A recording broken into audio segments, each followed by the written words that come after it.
The Last Wasicu. The Wasicu towers still exist, rising up out of the turf. When the buffalo herds run across the plain, the towers shake and glass falls out of them. The Wasicu square red stone remains. Kicking Horse walks between the towers, in what used to be the Wasicu town square. He knows that under the soft, tall grass lie the bones of Wasicu. He's not afraid of ghosts. Helpful ancestors teach the children to hunt and fish, gather herbs, speak their own language. But the evil dead are another thing. Some of these Wasicu were women and children, but some of them were bad men. He wouldn't come at all if he weren't looking for snow deer. He wonders for a moment if he'd recognize her, if he saw her. It's been years since she and her mother were taken from him, but he thinks he'd know her. He knows he would. There's a skittering noise from inside one of the towers, and a blur of movement. Kicking Horse heads towards it. Underneath the earth there are wide lumps that used to be trading posts, schools, hospitals, homes. These aren't tall enough to protrude from the earth, and some of them have collapsed. Near the tower, the ground is sharp with broken glass. It cuts his feet, but he has to find snow deer. He has to. She's all he has left. Kicking Horse reaches the tower and steps inside a broken window. It's dark inside, but Kicking Horse's eyes adjust enough to make out rows of child-sized desks. An oil lamp lies smashed on the floor next to the teacher's desk. 2 children wearing the uniforms of the Wasicu boarding school for native children huddle in the corner behind a desk. "I'm looking for a girl named Snow Deer," he says. The smaller child starts to cry and babbles in Wasicu. He's skinny. They're both skinny. There, Kicking Horse says, moving closer. The children pull away, and he adds, "I'm not going to hurt you." "He's afraid," the oldest, a girl, says. Her voice is slow, hesitant, like she's having trouble remembering how to make the words. "Do you know Snow Deer?" Kicking Horse asks.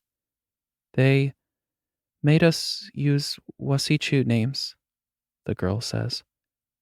"I did not know the real names of the other girls unless they came from my tribe." "Are there any other children here?" Kicking Horse asks. "No," the girl says. "I'm hungry," the boy says. "We have plenty of food, and maybe we can find your parents," Kicking Horse says. The small boy sniffles and looks hopeful, so Kicking Horse picks him up and puts him on his shoulder. He lifts the girl up on his other shoulder. He doesn't want the children to cut their feet. He'll have to look for snow deer another day. Emily stands and smooths out her black dress. It's torn, with her petticoat showing on one side, and it doesn't fit very well now that she's getting so tall. If there were people around to see her, she'd be embarrassed. There aren't any more dresses where that came from, so it's going to have to last. Maybe if she was willing to wear a color other than black, but that's not going to happen. It's been less than a year since her mother died. It's been 2 months since the city was covered with earth. Emily was in the outhouse when it was picked up into the air. It must have been a tornado. When the outhouse landed, everything was covered with 6 feet or more of dirt, and tall grass as far as the eye could see. Dead. All of them. She's the last. There aren't enough years in her life to mourn them all. She misses them. She misses hot meals, buying things in stores, horses and carriages rattling down the street, smoke and dust, noise and smells. And people, especially people. People most of all. She misses her mother, her grandmother and grandfather. She misses the minister of her church. She misses people she didn't even like. Sometimes she thinks she'll go mad with missing people. Dinah, Emily's cat, meows. Dinah's hungry. Emily needs to either find something to feed Dinah or let her out to find her own dinner. Emily scratches Dinah's ears, then leaves the room and walks down the stairs. This building used to be a hotel, an expensive one. There's fancy carpeting, which has dirt and leaves and grass tracked across it, and hand-carved wooden banisters, and gas lights that no longer have any gas to light. The stairs lead down to a lobby, which is now underground. There's also a linen closet full of sheets and blankets. It's dark and cold in the hotel, and it isn't even winter yet. Emily climbs out a window and walks. Grass. Nothing but grass and trees and flowers. Not the kind of flowers you used to see in rich people's gardens. Wild prairie flowers. And hilly lumps that used to be buildings. The lumps make Emily feel ill if she thinks about them too hard. She picks some flowers. They're hardly roses, or irises, or tulips, but they're pretty enough if that's all she can find. She walks over to where the cemetery used to be. Emily supposes the entire city is a graveyard now. Somewhere under all this grass and earth is a stone that says, Cynthia, beloved mother.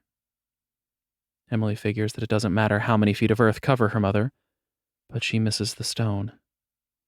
She guesses where her mother's grave is, and leaves the flowers there.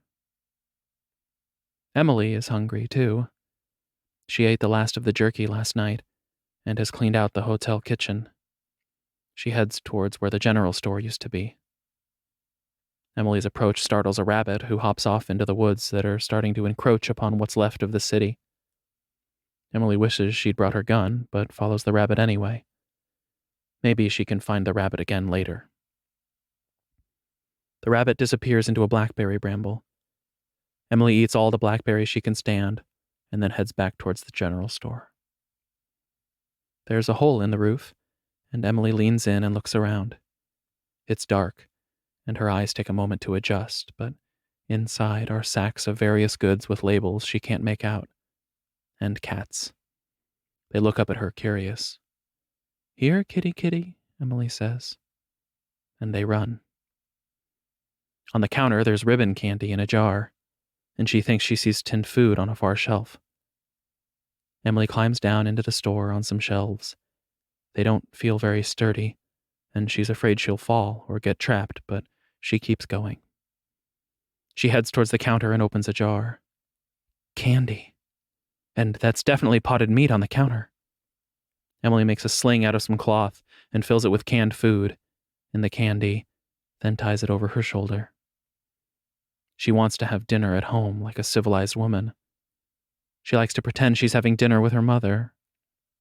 Sometimes she pretends they're medieval queens, but usually they're just Emily and her mother is alive and healthy, and she's not the last person on Earth.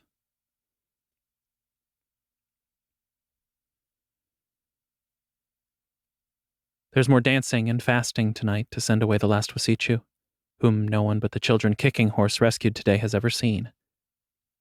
Some of the ancestors that people have found in the vision world walk up over the hill. One woman makes a small cry of joy and throws her arms around her dead husband to come back. Kicking Horse looked for Laughing Elk, as always. He couldn't find her. Kicking Horse wants to search what's left of the Wasicu city for snow deer, but no one wants to go there at night. It's a bad place, Kicking Horse's friend Sleeping Bear tells him. Good Thunder says, let the four-leggeds guide you. They will show you where your daughter is. Good Thunder is one of the ancestors. His hair is long and white, and he wears a white dancing shirt. He frequently knows things the living don't, so Kicking Horse says, do you know where Snow Deer is? The four-leggeds will take you to her, Good Thunder says. Wear your dancing shirt so they will know you are fasting. The next morning, Kicking Horse goes into the sweat lodge and prays, then puts on his dancing shirt. It's white, with blue stars and moons painted on it, and long fringe. He heads out towards the Wasicu city. A buck is walking towards the city in front of him. Kicking Horse follows him for more than half a day. He follows the buck to a building, and then stops and looks at him, as if it's waiting for something. Thank you, Kicking Horse says, and ducks inside a broken window into the building. There are stairs and doors, and up near the stairwell there's another animal. It's orange and black, and it looks a bit like a small bobcat with a long tail. It makes sounds like a baby and rubs up against his ankles. Hello, little brother, Kicking Horse says. Do you know where Snow Deer is? The animal looks up at him. He reaches down and touches its fur. Soft, so very soft. Then it climbs the stairs with surprising grace and trots down a hallway, looking at a door. Kicking Horse opens the door and steps inside. A girl is in the room, in a black Wasicu dress. She stands and screams at him in Wasicu and points a rifle at him. Kicking Horse raises his hands. I'm looking for my daughter, Snow Deer, he says. Something makes the girl lower the gun and tilt her head. And there's something about her eyes that... She has Laughing Elk's eyes. Snow Deer? He says, and takes a step forward. She raises the gun and takes a step backwards. So he sings a song that Laughing Elk used to sing their baby long ago. Snow Deer, he's sure it's her, says something in Wasicu, but Kicking Horse doesn't speak Wasicu. He answers anyway. Do you remember me? They took you and your mother away. He takes another step forward, and Snow Deer fires the gun.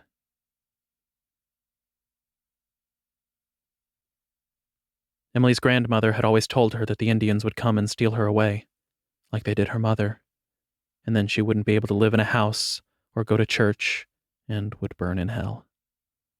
That didn't mean she wanted to hurt the man. There was something about him that made her chest hurt, and he knew the song. She was just afraid. Emily hopes he's not dead. She doesn't want to be alone again, even if the only other person in the world is an Indian who doesn't even speak English. And then he sits up. Emily starts to shake, but he smiles and points at his shirt and says something in Indian, his voice reassuring. There's no spot or tear on his shirt, no bullet hole, no blood. He looks around and picks up the bullet. He moves towards her, reassuring. She steps back and he places the bullet on the table between them. Now this, Emily thinks, is a socially awkward situation. Her grandparents never covered the etiquette of a proper way to deal with Indian men breaking into the house, getting shot in the chest, and sitting up unharmed. Emily decides that there's clearly nothing to do but pretend that everything is normal. Where are my manners? Emily says. Would you like to have a seat? She pulls out a chair and gestures, and he sits awkward, like he's never sat in a chair before. Maybe he hasn't. Emily sits opposite him and hands him a piece of the ribbon candy. He looks at the candy like he's not sure what it is. Emily pulls out a piece and eats it, and says, good. He tastes the candy and looks at her surprised. She smiles and offers him another one. He shakes his head and smiles. Maybe he'd like some of the potted meat instead. Dinah the cat jumps up on the table, and Emily pets her. Dinah bats the bullet with her paw and knocks it off the table. The man laughs. Emily pulls out the can of potted meat. Would you like some? She asks. She holds out the can and he raises his hand. Emily shrugs. He says something in Indian and gestures towards the door with his head. Go with him? Maybe he has come to steal her away after all. Emily shakes her head. Grandmother always said Indians go to hell when they die, and that they'd saved Emily and her mother from hell by bringing them home. They sit there for a moment, awkward. I thought you would want to come home, Kicking Horse says. Snow Deer says something in Wasicu. It sounds apologetic or regretful. Some of the ancestors speak Wasicu, he says. They could translate for us if you would come home with me. But, of course, he can't explain that to her, because she can't remember her own language. He can tell from her face that his frustration is showing, so he says, "It's all right." The animal jumps into Snow Deer's lap, and she strokes its fur and talks to it, like Laughing Elk used to talk to their baby. Kicking Horse sings the song again, and Snow Deer looks up at him and asks a question in Wasicu. He can't answer, of course. He looks around and sees a Wasicu doll in the shape of a baby. He picks up the doll and holds it and sings to it, and then points at the doll, and then Snow Deer. Snow Deer seems to understand. She says something in Wasicu and turns her attention back to the animal in her lap. She looks like she's going to cry. The sun is starting to go down, and it's getting dark.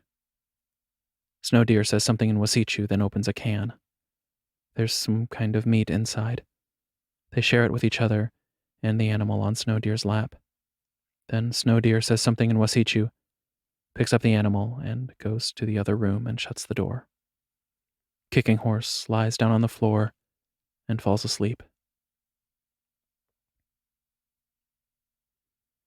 Emily dreams of running through fields of tall grass, almost taller than she is, of leaping and laughing, of living in a big round tent, of her mother dressed in Indian clothes, of trees and smoke and the smell of meat cooked over the fire, of firelight, of her father, of her mother, happy, of hiding behind her mother's skirts while her grandmother offers her a cookie, of crying while her grandmother drags a comb through her hair, of being slapped for speaking Indian.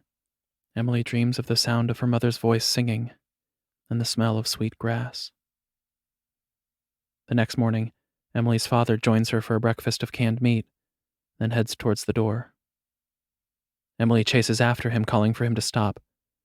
She knows it's wrong, but can't help herself. She can't stand being alone anymore. He's very happy and tries to hug her, but Emily shrinks away. Maybe in time. Emily packs cans and bullets into the sling across her back, picks up the cat and her rifle, and goes with him. Dinah struggles a bit and complains, and Emily wishes that she'd brought a basket to carry her. But after several hours, they arrive at an Indian village. She remembers a little. It reminds her of her mother. The Indians stare at her with open hostility. Being alone is almost better. Her father says something, though, and they seem to relax. Her father leads her over to a tent and gestures for her to wait there. She sits on the ground and holds the cat. Her father returns with an Indian dress and an old man, so old he looks insubstantial. "My name is Good Thunder," he says in English. "Emily. Well, that's what my grandparents called me. I probably had another name before." "Snow Deer," Good Thunder says. "Your father brought you this dress. He thinks you should wear it so people will stop giving you bad looks." The dress isn't black. Emily feels a vague sense of guilt and disloyalty to her mother. "That's probably a good idea," Emily says. Could you please?" Good Thunder looks at her blankly. "You both need to leave so I can change." Good Thunder says something to her father, and he hands her the dress and steps outside the tent. "We'll be right outside," Good Thunder says. Emily changes, and then goes to the tent flap and sticks her head out. "Done," she says. "Good," Good Thunder says. "Don't forget your hair." Emily reaches up and undoes her bun. "We will teach you Lakota. Try not to make the white words if you can help it." Emily sighs. "I've done this once," she says. "I don't think I can do it again." She stands up and gathers up Dinah. "Maybe I should go." Her father looks frightened and says something, and Good Thunder says something in Lakota. Her father holds up his hands, shakes his head, talks. "You will be fine," Good Thunder says. "Nothing will happen to you if you forget. This isn't boarding school." Emily stands there, uncertain. Dinah meows. "You will be fine," Good Thunder says. Snow Deer doesn't look Wasicu in the Lakota dress with her hair down. Well, perhaps around the eyes a little. When people see her at dinner, she is Kicking Horse and Laughing Elk's daughter. They don't even think it odd when she shares her meat with the orange and black animal. Some of the children who are still learning Lakota sit next to her, and she tells them stories and lets them stroke the animal. During dinner, the animal sees something in the grass and comes back with a mouse, which it eats next to Snow Deer. At night, Snow Deer sleeps with the animal in her arms, like a baby. Sleeping Bear says that Snow Deer's return is a gift from the Good Father. He spends a lot of time with Good Thunder and Snow Deer, trying to help her learn Lakota and making her laugh with his funny faces. Emily is learning Lakota. She can sometimes carry on a conversation with her father or his friend, Sleeping Bear, without help from Good Thunder or one of the other ancestors.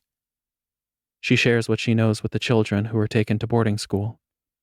She supposes that someday she'll stop thinking of herself as Emily. She's not sure if that's a bad thing or a good thing. When her Lakota is good enough, they take her out into a field and teach her to dance the dance Wavoka taught them.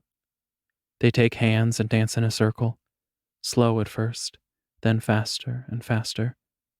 People fall on the ground in a trance, and the others are careful not to step on them, but keep dancing.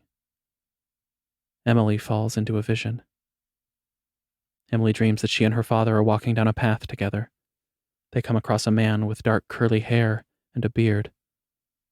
"Good father," her father says, and bows his head. "Lord?" Emily says, and her father looks at her. "Yes," he says. "Why did you forsake us, Lord?" Emily asks. "Did we offend you somehow?" "The vision I gave Wavoka was of peace," the Lord said. "That's the problem with visions. You can't separate your own wishes and fears from the vision." He smiles ruefully. "Not even this one." "So you're not going to do anything about this?" Emily says, putting her hands on her hips. "An eye for an eye, a tooth for a tooth, an apocalypse for an apocalypse," the Lord says. "It doesn't work that way, Emily Snow Deer. Nor should it. But the white people are hardly without blame in this," the Lord says. "The Lakota's vision wouldn't have become so dark if your people weren't starving them." Emily starts to cry, and then her mother is there and holds her and tells her, "It's all right. It's all right." Emily sits upright in her tent.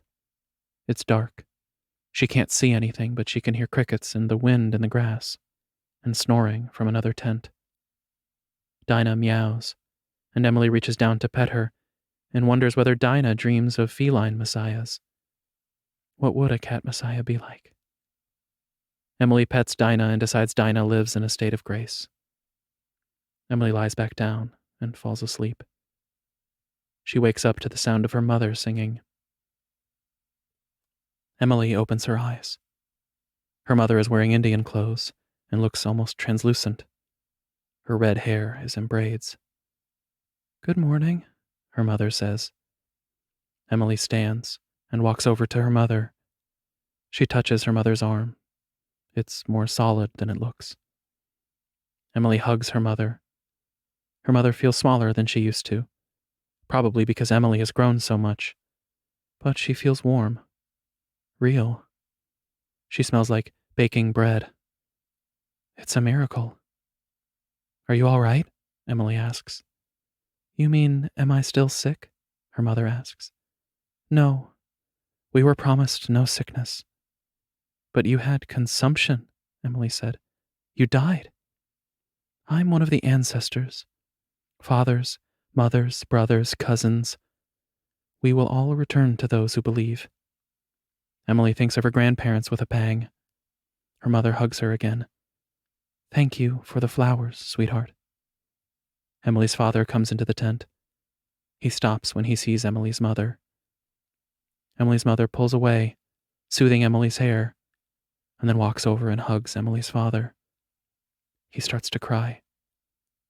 "I never thought I'd see you again," he says, in Lakota.